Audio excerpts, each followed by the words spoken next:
until January 2011. There's two main parts to it.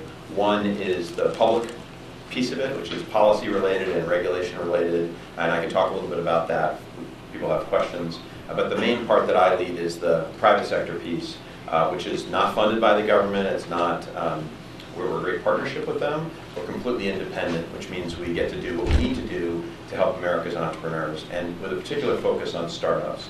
The reason that we're focused on startups is that all the net new jobs created in the United States in the last 30 years were created by companies less than 5 years old.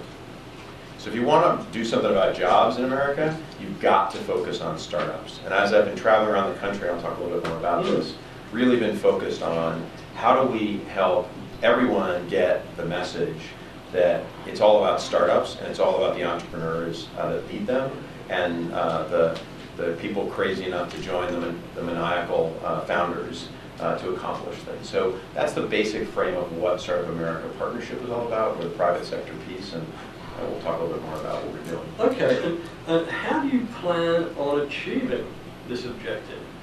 What moves are you making? What resources are you drawing to help you do this? So we launched with this brand, this broad ambition, and the basic idea, we structured it around the entrepreneur and said, okay, what are the types of things that every entrepreneur needs? And if Ed's paying attention, if you could bring up the main website, that'd be great. So what we said was, look, if you're an entrepreneur, how do we start to get you access to some of the resources? One of the things I discovered in about the first 6 weeks of stumbling around the country was that there are all these resources out there to help entrepreneurs, and yet every entrepreneur I talked to said they couldn't find them, they didn't have access to them, they didn't understand how to get access to those resources. So we started to organize the world and said, let's bucket it into basically four big pieces. First, ideas. Frankly, anybody who's working on an idea, we want to be able to be helpful to them, but they're sort of out of our market segment. So we're not focused on folks that have got a whiteboard and a concept or a napkin. We're really focused on the next three categories: startups, ramp-ups, and speed-ups. Startups, at least a couple of people focused on building a product or a service and intending to bring it to the market and really create a company. That's different from the engineer or the consultant who may have lost their job and is now doing consulting or doing side projects. That's useful, but it's not really who we're talking about here.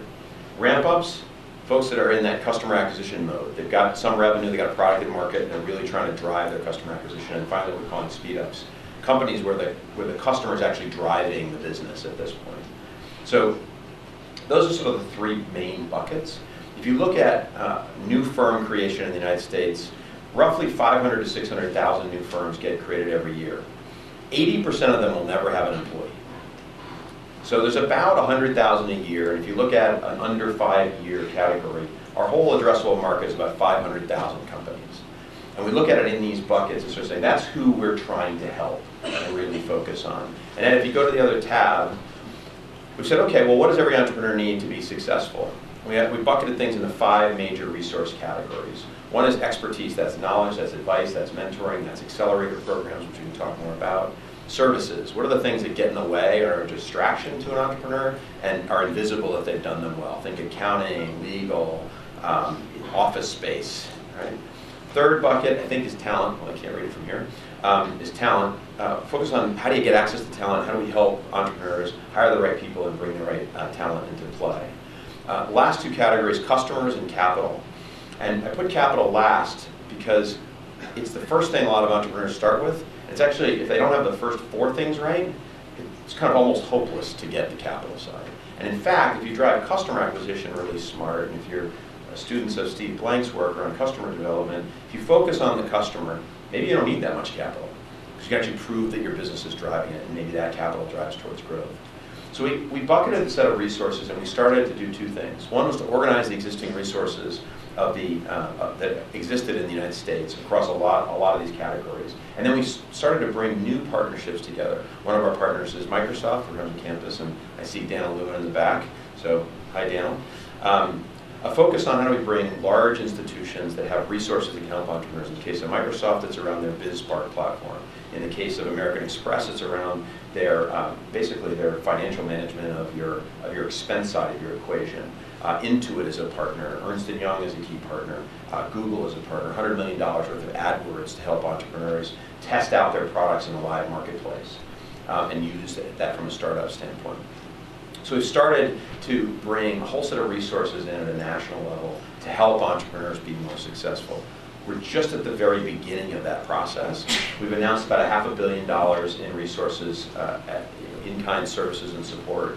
We're likely to announce at least that amount in the next 6 to 8 weeks, bringing a whole new round of partners into the table. And we're starting to connect the startup firms to these resources as we go.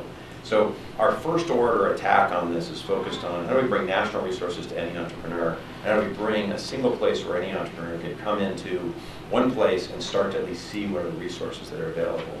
The good news is we have a whole bunch of stuff in the works that's going to make the assessment and evaluation and recommendations of these resources much more robust, and to do it in 2 ways.